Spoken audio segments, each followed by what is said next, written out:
Welkom allemaal weer aan boord van de Asmara. Vandaag, vrijdag 23 juni, vaar ik het laatste stukje naar de sluis toe. Of het sluizencomplex, sluizentrap, bij Mem. Dus dan heb ik in ieder geval mijn doel bereikt voor wat betreft aankomst bij de sluizen. Maar laten we eerst maar even gaan kijken. Vorige week zijn we uit Valdemarsvik vertrokken. Welke route we dan weer gevolgd hebben. We kijken even op de kaart. Zuidoostkust Zweden. Valdemarsvik. We gaan even wat in een sneltreinvaartje door de route heen. De hele fjord weer uitgevaren. Die dag was het slecht weer. Althans wat zicht betreft. De route weer opgepikt. Hier doorheen gegaan. En dan krijg ik hier even, dat ga ik even inzoomen. Daar heb ik een nachtje gelegen. Je ziet de waypoints zijn veranderd allemaal in tankjes aan benzine, dieselstations. En dat is hier ook een haven en die heet Grietsvarf. Hier staat het. Die hebben een brandstofpomp. Dus daar heb ik 300 liter diesel getankt. Dat kostte me €2. 310 liter. Dus ik was even ergens weer in de €600 kwijt. Maar dat geeft niks. We hebben er weer nu 800 in zitten. Ik hoop daarmee Helgoland weer te halen. Maar dat is een volgend verhaal. Daar heb ik overnacht. En de volgende morgen ben ik weer verder gegaan om mijn route weer op te gaan pikken. Zoals je kunt zien, hier pik ik de route weer op. En stiefel ik dus weer rustigjes aan verder door de archipel heen, tussen alle eilanden door. Hier ook nog een keer. Hier heb ik gewisseld van route. Hier eindigt mijn ene route en begint mijn volgende route. Want je moet soms de routes niet te lang maken. Want als er dan wat gebeurt, dan ben je de hele route kwijt. En dat hebben we ook weer gevolgd. Dan zijn we hier ingegaan. En dit zijn dus allemaal nog die Schiereneilanden. Duizenden eilanden zijn daar, bewoond, onbewoond, van alles en nog wat. Dan ben ik hier doorgegaan en ik kruip nu steeds verder in de richting van het fjord waar Mem aan ligt, waar het sluizencomplex aan ligt. Hier ben ik gisteren naartoe gegaan. Hier ben ik ingegaan. Even kijken, nou ben ik al te ver, want ik ben hier. Lig ik nu voor anker. Op dit moment. In deze baai. Ik heb kennelijk niet goed op mijn planning gekregen. Of de planning klopte niet met de realiteit. Ik had een mooi baaitje gevonden. En dat was deze. Er staan ook ankertekentjes bij. En ik lag daar heerlijk. Dit was een strandje. Dit waren nog rotsen met al die dingetjes erbij. En ik lag daar achter mijn anker. Heerlijk in die baai. Totdat ik merk dat het 's avonds of 's nachts merk ik dat het gaat aantrekken, de wind. En dat die ineens uit het westen komt. Zo, helemaal boem, pal hier die baai in. Dus ik lag aan lage wal. Nou, dat vond ik geen gezond teken. Dus ik ben om 6 uur mijn anker gelicht. En ik ben een stukje verder achter dat eiland daar gekropen. En daar lag ik ook keurig netjes in de luwte. En daar heb ik de rest van de tijd. Ik moest wel even opletten, want ik heb hem 2 keer dat hij begon te krabben. En er ligt hier een heel groot rotsblok. Maar goed, uiteindelijk bleef hij goed liggen. En heb ik erover nacht. Straks ga ik verder en arriveer ik dus in Mem. Nou, dat is waar deze video allemaal over gaat. Over dit stukje reis. Veel kijkplezier. Vandaag, zondag, de 18e, vertrokken uit Valdemarsvik. De hele dag een druilerige dag met regen. We varen vandaag blind op de kaart. Uit de fjord van Valdemarsvik vandaan.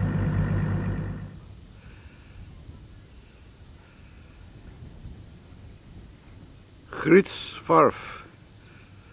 Maandag 19 juni. 300 liter diesel getankt. Weer €600 lichter.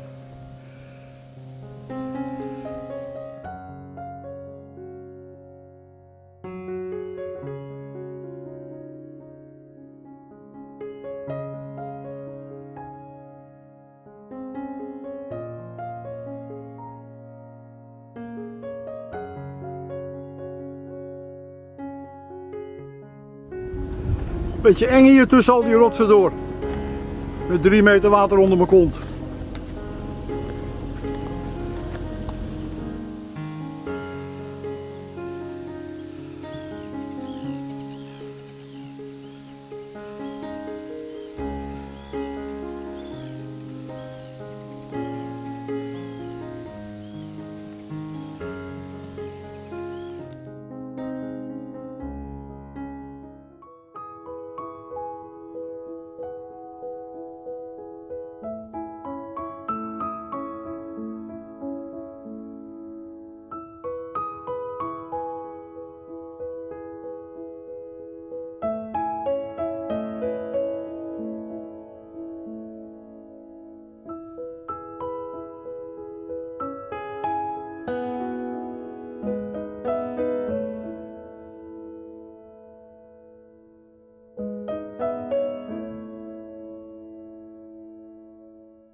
Nou, daar liggen we dan weer. Laatste ankerplek voor de sluis van Mem.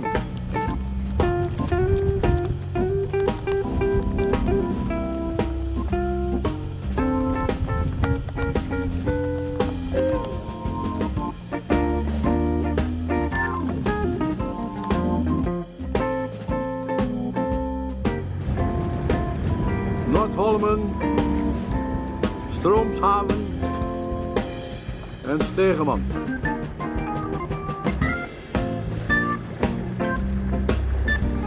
Over een uur zijn we in Mem.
Ja, lieve kijkers, dit is alweer het einde van video nummer 11. Maar daarmee hebben we wel een mijlpaal bereikt, want we liggen nu voor de ingang van de eerste van de 64 sluizen. Met andere woorden, we liggen bij het plaatsje Mem, de ingang van het Goethakanaal. Dus rest mij nog 64 sluizen voor ik in Gothenburg weer eruit kom. Ik hoop dat jullie van deze video hebben genoten. De volgende video's gaan dus allemaal over het Goethakanaal. Hartstikke bedankt voor het kijken. Ik zou zeggen proost en tot de volgende video. En vergeet niet te abonneren.